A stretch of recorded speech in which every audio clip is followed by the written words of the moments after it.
I have hit the recording button, so we're in good shape there. Well, welcome in, guys. Looking forward to having everybody here yet again today. The topic of today and probably over the next couple weeks will end up being U2 and the wedge at second base. So I think we got some good stuff popped on. I've had a lot of conversations with a few people as we go through this, so I'll probably ask them to chime in every now and then, especially if some of them are in the clips so they can talk us through some of the stuff. But I'll go ahead and get started here with just the sheer basics of the wedge and whatnot. And the reason why we picked to start the wedge at U2 is I think the wedge at second base is 360. And if you can grasp the concepts of the wedge at second base, then everything else just is super easy for you. So that's one of the reasons why we just went ahead and decided to start there. So I'll go ahead, share my screen, and kind of talk us through a few different things here as we get rolling. All right, I think I'm sharing it now. Yep. And let me minimize you guys so I don't have to go through this. All right. So a couple keys to the wedge on the bases, excuse me. The first step, and this is kind of all the fundamentals that we'll see in the clips, is that you got to start directly behind the fielder. Now, when we talk about starting directly behind the fielder, we're not saying that you got to like be right behind him so as you can't see anything. Like behind the fielder is a guidance, but we've got to make sure that we can read the throw so that we can see all factors of the play coming in. Now, because the fielder receiving the throw ends up being two of the three elements of a play, the ball fielder and the runner, we want to stay with him because that fielder is going to take us to the ball, and the fielder and the ball then take us to the tag attempt. So that's why we want to start directly behind the fielder, and the distance is big, 5 feet from behind the fielder as well.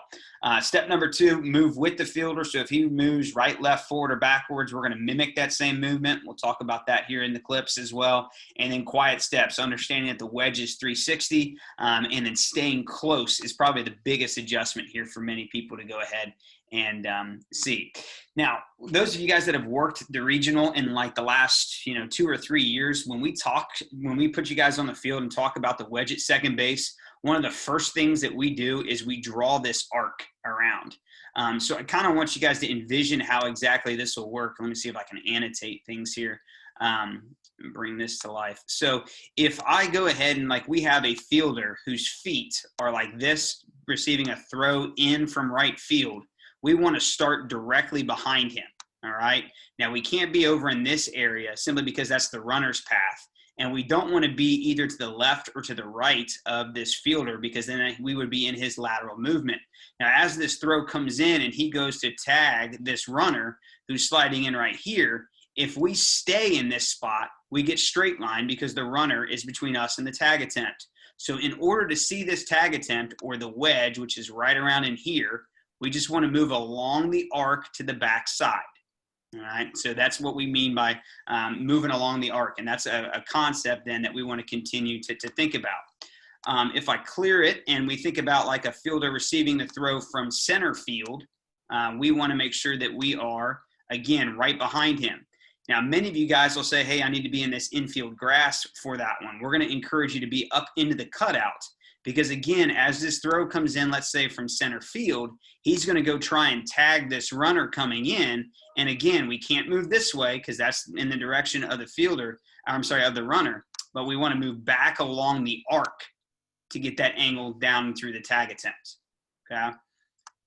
Left field, I think we'll get the same idea here. So if we're here and this fielder's feet are here and this throw is coming in from the left side, we can't stand right here because, again, that would be in the runner's lane.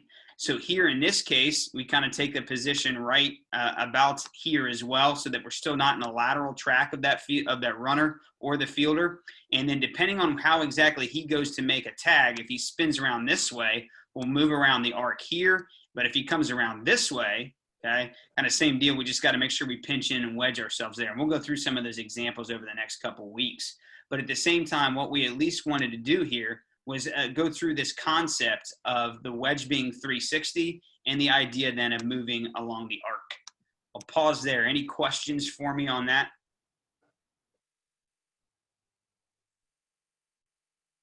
All righty. Well, I'll continue to move on here. A couple of different things that are big concepts here. I think one of the biggest things is to stay close And if you take a look at this clip right here, I mean, this guy's right in the thick of things. And as you see, we've got to move with the fielder because here's the tag attempt. Again, if you can think about yourself being on the inside of the diamond right around in here, you're straight lined on that tag attempt. You can't tell where that tag's been applied and whether or not the runner has reached the base yet. So likewise, if you're back around in here, still straight lined on there. Right there is that wedge that we're looking at. Okay? And staying close to the play gives us a wider viewing angle into the play to go ahead and get the call right. And that's exactly what happens here. Now, here's another good clip. This is of Major League Baseball umpire Will Little, who, in my opinion, is probably one of the better ones out there, and not only the concept of the wedge, but also teaching the wedge. He's at second base here. So when we talk about the wedges 360, I'll go ahead and put this one in play. And right here, you can kind of see his initial starting position. Okay, Will Little's initial starting position with R1 only. And we'll talk about that here in just a second. But as this play develops, there's a shift on. So this is the shortstop fielding the ball. And this tag attempt goes, watch Will Little here in the corner of our screen work the arc to the back end of the base. He knows that this runner is going to try and slide to the inside of the base because the fielder is coming from the outside. So he knows his wedge is going to be right in here. And if he stays inside, the runner will be between him and the tag attempt. So as he continues to move forward, he just moves right along that arc, gets his distance on this foot race play. You can see him taking those steps along the arc there. Tags applied, and then Will does a fantastic job. So many people talk about timing, about like, hey, you need to count to 2 or 3 before making a call.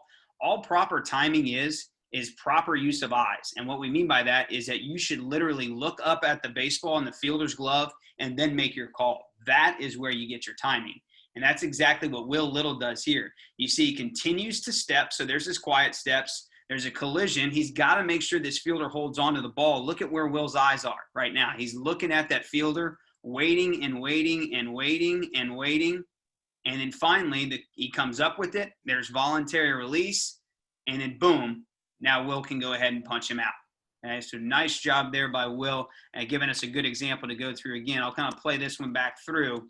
And as this happens and as this tag attempt gets closer, you'll note that Will moves along that arc, maintains that 5 to 7 feet distance, and right there has a great look as to where this tag attempt is applied based upon where the runner's at. Good proper use of eyes for timing, and that allows him to go ahead and make a good-looking call there. All right. Anybody have any questions for me here on the concept of the arc and getting closer? I think those are the two major things for us at least to address here as we go through the wedge. Dude, this is Pete. Yeah, go ahead, Pete.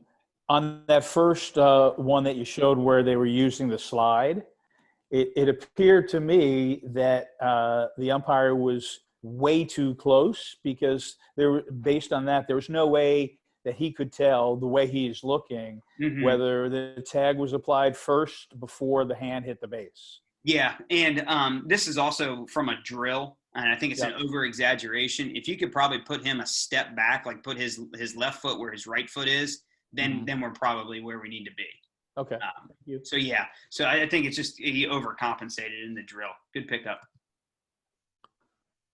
Too, I just want to point out, I know that we'll talk soon about it, but in the clip with Will, he never gets set. He is constantly moving around that arc, and I think that's something that is important versus years past where we find our spot, we get set, and we make the call. He is constantly moving along that arc and looking and leaning in for that play with his upper body, but his feet never get set as maybe we would have done 5-10 years ago. He's constantly moving along the arc, and I think that's a really good example, a clinic in a real life game situation put on by Will there. Yeah, here's a great look at what DJ's talking about. So you can see Will in his initial starting position in this clip, and we'll talk about that spot here in just a second. But see where he starts, and just watch Will. Don't watch the play. Keep watching Will at second base. He just continues to move along that arc. And like DJ said, he just continues to move even throughout the duration of it. Now, like he's set on that one, and the replay cut that one out. But like he's set when all that tag attempt happens. but very slight controlled movement will get you into that spot. You want to keep fighting for that spot. Yep, absolutely. Controlled movement, like we talked about in mechanics programs last year. All right, so I want to talk a little bit about initial starting positions, and this is kind of counterintuitive to what we do in like a 2-umpire system, or even in a 3-umpire system. So here we have a 4-umpire system, and my suggestion here is that with an R1 only situation, you two can start in C, and we'll kind of see what exactly advantages are there. So this is a wide scale view of a 4-umpire system here, and U2 with R1 only is here in second base. And if for those of you guys that have been at the regional before, anybody remember why I suggest we be at C here? Well, I guess this kind of everything's coming right at you. Yeah, right. So you only have to take a couple steps into it. You don't necessarily have to fight for position for anything. And then realistically, remember in a 4-umpire system with R1 only, if U3 leaves, the plate has third base, and all you've got to do as U2 is wedge up. Now, if U1 leaves, then in that case, if we have to come back through and the plate umpire's late, everything's still in front of us. So it's a little bit of a counterintuitive look, but at the same time, all this action on R1, the primary action, gives you a better view on this stuff as he's coming in to the play. Here's a steal play for us, and I'll kind of talk and focus mostly on steal plays now. Ricky here is in C, in a pretty tight C here, so that he can, let me move this controller here. On this steal attempt, you'll see his controlled movement of getting right behind the fielder, number one. He's right directly behind the fielder, and then he'll be able to continue to move along the arc as necessary. Now, he gets a little bit of a late jump on here, but at the same time, he's wedged up on the backside there, and he's able to walk right into that wedge from C. Now, remember, the good measurement of wedge in a still shot is if you take the outstretched arm of the tag attempt and draw it 90 degrees straight back, you should see the umpire. And right there is Ricky. Okay? The only thing I would say that Rick has done wrong in this case, and it's really not even that big of a deal, when he views this one, that's okay. And as DJ pointed out, we want to continue to move along that arc. And if you take a look at this slide, the runner basically continues his overslide and makes contact with Rick in this position. Now, if he continues to move along the arc, you'll note that, again, the idea is 360. The play continues to spin because the fielder is continuing to move, and so too is the runner. So as the umpire, we should probably take another step to Rick's right here. And if he takes a step to that right, he is still in the wedge, and then he's no longer in the direct path of the overslide by the runner. Another good look at C position. Notice how tight in the initial starting position is here. Rick was probably a little too deep. If you remember Will Little's clip at the start, he was right about this same vicinity from second base. Obviously you don't want to inhibit this fielder's ability to make a play, the shortstop's ability to make a play, but you want to get as close as you possibly can by all factors of the play. That way you have more time to react and a better wedge here too. Now, Dave Sandor is our second base umpire here, and he literally walks into this wedge. Again, if you go outstretched arm of the fielder and go 90 degrees back, right there you should find our umpire. He may or may not should be about another step or two closer to second base. I'm fine with this positioning. And again, continue to move along the way, along that arc, so that you don't have to worry. You can see Dave there is kind of a little bit worried about runners coming into him.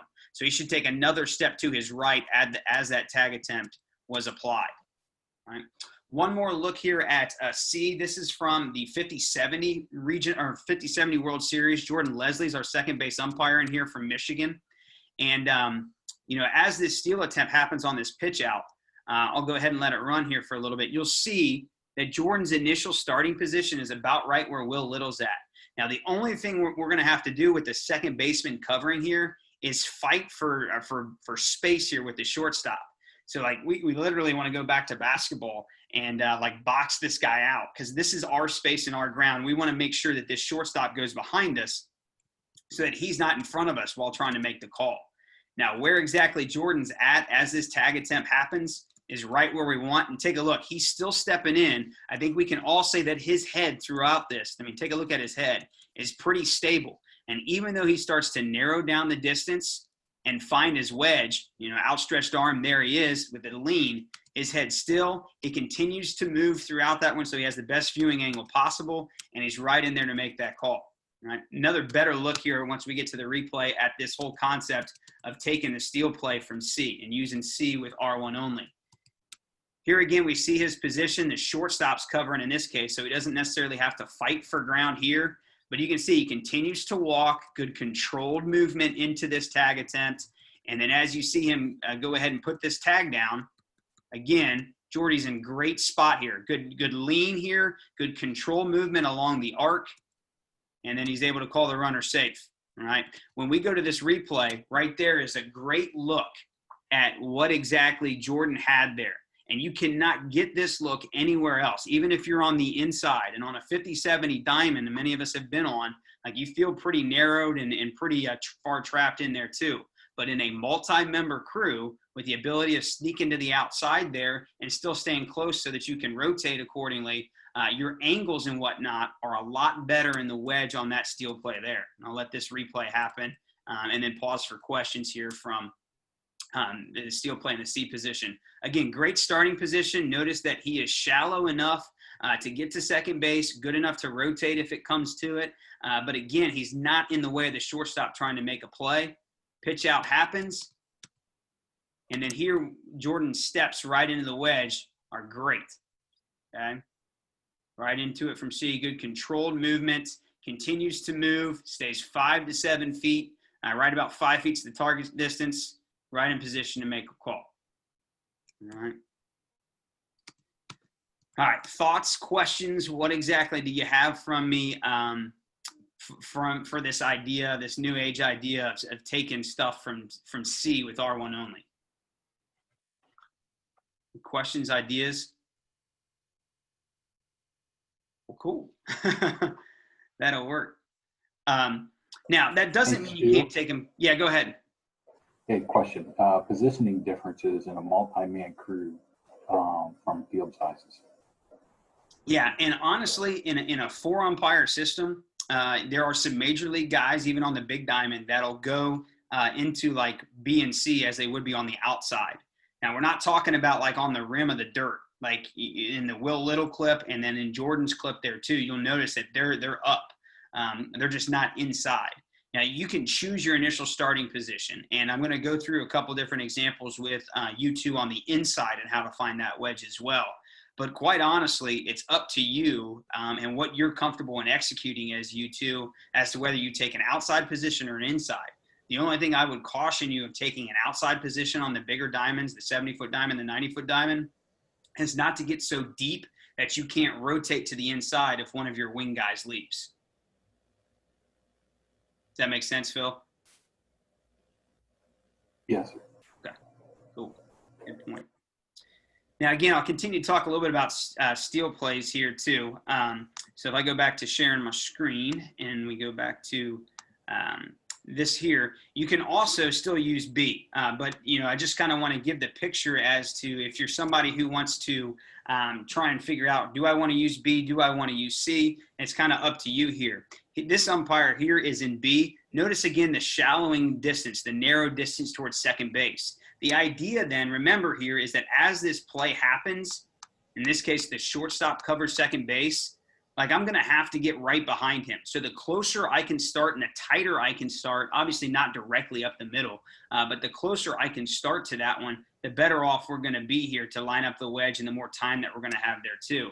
This throw attempt happens and it's kind of a no play whatsoever here. But as you see, the fielder moves up to cover the ball and then or to catch the ball, and then so do I. I move up and along that same line, and there's a good look at the arc to go ahead and follow as this play happens. Okay? That's kind of some ideas of taking it from B. Now, here's another look at taking a steal play from B. And again, the concept here is you're going to have to fight for space here. All right, so there's a steal play. And again, like we're going to have to fight for some space here with the shortstop if the second baseman's covering, and vice versa if the shortstop is covering. Here, Gary Murnahan does a good job of fighting for that space. He takes that space first and gets pretty close to the play. Tag attempt is getting ready to happen. outstretched arm, we should be able to go straight back 90 degrees and find Gary. But just like we saw in the other couple clips, he needs to move about another step to his right. As you see here, we kind of get locked in and set as the tag attempt applies. You can continue to step with your head still, and that's exactly what needs to happen, because the overslide here runs right into Gary. But if he takes a step further to his right as this tag attempt is applied, then and it continues to move along that arc, then he's out of the way. So I don't want you to think that he's too close, because that's not exactly the case. And that's why he got ran into. That's not it. He just forgot to take one more step as the tag attempt goes, and that's kind of like the next level of wedge. First level is getting comfortable close enough. Secondly is finding it, and then third is continuing to move along the arc so that you stay out of the runner's overslide. And then good timing on that here. one. Yeah, go ahead. On that one, he's got a good view of the tag. Is he still got a good view of the runner's feet getting to the bag? Yeah, I think so. That's a good question, because we actually talked about that in the post game when we were looking at these clips. So again, if he can move one more step to the right, he's probably got a better look. Like where he's at right now is directly into that runner's overstep, or like his overslide. But if you go one more step to the right, then he can see all that stuff perfectly. But George, and I'm glad you brought this up, because if you're close enough, remember your viewing angle is bigger. If Gary was a couple steps back further from this play, he would have really had a hard time judging whether or not that tag was applied before the runner got to the base. And that's because his angle would have been much more narrow with a stance further away, or a position further away. Him being closer here allows him to essentially compensate, or gives him a little bit more house money, so to speak, to play with, a little bit more margin for error. Question. Here's another good look. I think he's done a fantastic job of fighting for space here. His distance is fine, but again, he should keep coming to his right. Keep coming to his right. And as you see here, he gets locked in right when that tag happens. Your head can be still while your feet are moving to get you in the ideal spot. That was one thing Jordan did well. That's one thing that Will Little did really well in his clip as well. They've got a couple replays here. Go ahead. Stu, do you think part of that is we're still adjusting to the wedge? And because a lot of us for a lot of years have spent a lot of time saying, hey, make sure you're set. Make sure you're set. Mm-hmm. So you're getting to the wedge, but then you're going, well, okay, I need to be set now. And yes. You haven't kind of continued that thought process. Mike, I'm glad you brought that up, because like at least in my journey with the wedge, like the first thing I had to overcome was getting closer. Then the second thing I had to overcome was, just as you said, no longer trying to be exactly set, and I still fight this, exactly set at the time of the tag attempt. Like I've got to trust that if I can take a controlled step, my head's still going to be still. And again, like the more I can continue to move, like you just mentioned here, I think that's like the next level, or the next step as we continue to evolve and get adjusted to work in this mechanic. So, I'm not saying that this is a bad thing, because essentially Gary's a mechanic that he's using here shows the growth. I mean, number one, he's okay with being close. Secondly, he's able to know where the wedge is at. And then the third step is just to continue to move with the fielder, because you never know when you get locked in, whether that spot is going to be taken away from you as the best viewing spot, or if you're going to luck out into being in a great spot. Well, and I think part of that too is since we're making controlled movements going in, that helps us keep our head still if we continue the movement. Yep. Whereas if we're running to get to our spot, then you're making it harder. Exactly. And like you just said, starting closer is great. I think this one's a good look. I think this is Gary again, but take a look at his initial starting position at the time of the pitch. Like he's not on the grass line, and this is a 60-foot diamond, right? I mean, he's right in there at time of pitch. Right here is where he's set for time of pitch. He's able to anticipate this one, and then he continues to move in on this one. Great look here. Yeah. The runner's foot, and we'll see it from the back end, is on the base as that tag attempt's applied, and everybody else on the diamond thinks he got him. And then the shortstop is like, yeah, you got that one right. I hate to admit it. If you take a look at this here, foot's on the base right there. Tag is just now coming up. And I think this one was challenged, and the call of safe was actually upheld on the field. But again, if you take a look where Gary's is at, notice that he like locks in and stops moving right at the time that the tag attempt is applied. And that's one of the things that we want to make sure that we try and avoid. Is, as this tag attempt goes, keep stepping. Your head will be still. Keep stepping further and further to the right. Now, you take outstretched arm, one more step to the right, and Gary is where he needs to be instead of being right in the overslide path. Okay, and instead he should be like right around in here. Any questions there on stuff from C? I think a key thing is to make sure that we do our best to get to the fielder.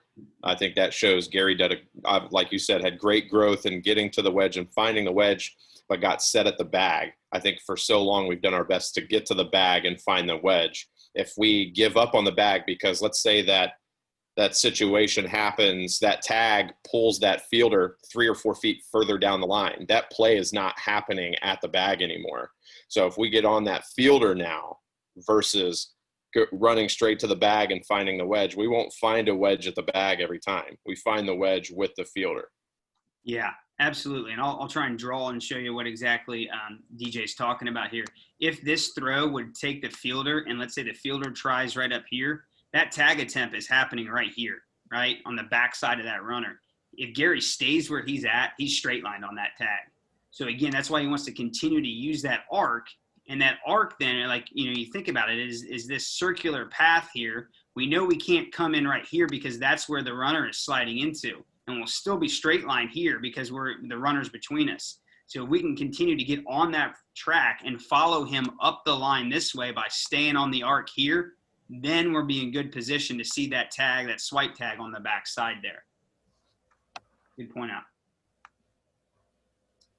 All right, the last thing that I want to cover here as we move on here is to go ahead and talk about back picks into the base so that we can kind of understand and get an idea of where exactly we want to be positioned here as that replay continues on through. So these back picks, and like I said, I'm kind of using a counterintuitive approach. So if you think about R1 only, suggesting that you should be in C, with like R2 only, or in other cases, potentially being in a different spot. And I'll get there here in just a second. And I did mention that on the 90-foot diamond, I would talk to you about taking stuff inside. So many of us are so used to working two-man, and in two-man, where a lot of us want to go ahead and start, and we have to because we have to be a little bit more mobile, is that tangent line obviously right here, and like our feet are more positioned here. In a multi-member crew, we can work our wedge and get a little bit tighter back towards the grass line here. Now, obviously, we don't want to be up the middle because that's the danger zone, but a little bit further back towards the base, because you got to remember here that the throw is coming from the catcher. So this fielder is going to try and tag the front of the base. That means the runner is going to try and slide from the furthest point away from that tag attempt, which means then that as he comes in here, our wedge means that we've got to be able to see the backside of this base. So our only chance at trying to get there is to stay as tight as we can to that baseline. And as that runner leaves here, I'll clear this one here because this umpire does a decent job here getting there, is as this play develops, you see how this umpire stays super tight to that grass line, because now he's able to see all parts of the base. If we can't see all parts of the base here, then we're kind of at the mercy of what exactly could happen. I've also talked about how the wedge has, there's always two wedges to every play. There's the inside wedge and the outside wedge. So if you think about using what we talked about on the smaller diamonds and even in the 70-foot diamond and taking plays on the backside, if you go back here, outstretched arm at 90 degrees, your position would be right about in there. But here we have outstretched arms again, because it's 360, right there's our look. Okay, so we can kind of see how exactly that is. But the key then is getting as tight as possible, in this case, to the back, so we're not taking ourselves away from it. DJ, you got anything else on that? No, like Stu said, I think that's the most important thing. There's two sides to every wedge. Like he said, it's 360. And this is the position that I use with R1. I'm tight to the cutout, tight to the grass line, and just trail the ball in, keeping your head on a swivel and walk with the ball in, keeping the head on a swivel, nice controlled movement, and a really good lean. You should be able to see everything there. Yeah. Now I'll go ahead and stop the clips and whatnot. I think the next segment of this one will be taking a look at some back picks as I kind of started to introduce. I thought those were the clips next, but we'll take a look at those on Wednesday or next week. And then we'll also talk about the concept of slipping or rimming to the outside and all this stuff too, so we can maintain our wedge on the backside. I think the biggest takeaways from today in this are those three major steps. Number one, is getting as close to the fielder within 5 feet of him and getting directly behind him. Secondly, understanding that the wedge is 360. It's that arc around, and we want to move around that arc constantly. And then third, those quiet steps allow us to continue to move so we're in the best spot possible. That way our head and eyes are always between the runner and the tag attempt. I'll go ahead and hang on for a couple questions and whatnot here. If you guys have to run, feel free. But I'll hang on here for questions if anybody's got anything. Hey, Stu, you hear me? Yeah, go ahead, Sam. Well, I just want to put in a little kicker for the old guys that were taught by some of the best teachers ever in Little League, right? In Indy. And I'm saying I'm learning, let's just say I'm learning anew for some of the things that those guys taught us that were gospel in the Bible, and how we, for the last, 20 years been, that's how we did it. And now I'm buying into the wedge. I love the wedge. I've been doing it ever since I heard the word, and in every game that I do, and I enjoy it, but it's old habits are hard to break, pal. They railed it in on us. How keep your, get set, stay there, keep your head, every time you take a step, your eyes bounce, all that stuff. But I'm glad to see that, I couldn't follow some of their teaching because it didn't work for me. The wedge thing works for me. Good. And taking the quiet steps, which I never heard of that until until this, but I was a quiet step guy. I mean, you just have to move with the play, because getting straight lined is a real thing. I mean, it happens to everybody, and it happens a lot just because you don't move and everybody else is moving, but hey, I'm on board with it. I love these things, man. And thanks a lot for all that.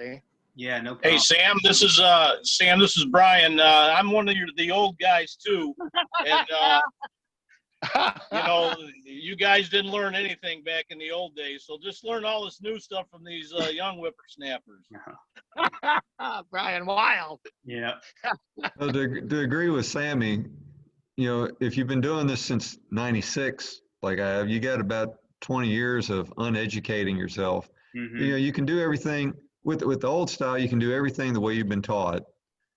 But even if you've guessed the right position, and you've got exactly where you're supposed to be and exactly where the old manual told you need to be, you still got a very good chance. And I had it in a game last night where you're going to have a play that, because you're set and you're where you're supposed to be by the old standard, you're not going to see something that's crucial to the play, which means you're either going to have to get help from your partner hoping that he saw it, or you're just going to have to take your best guess and go with it.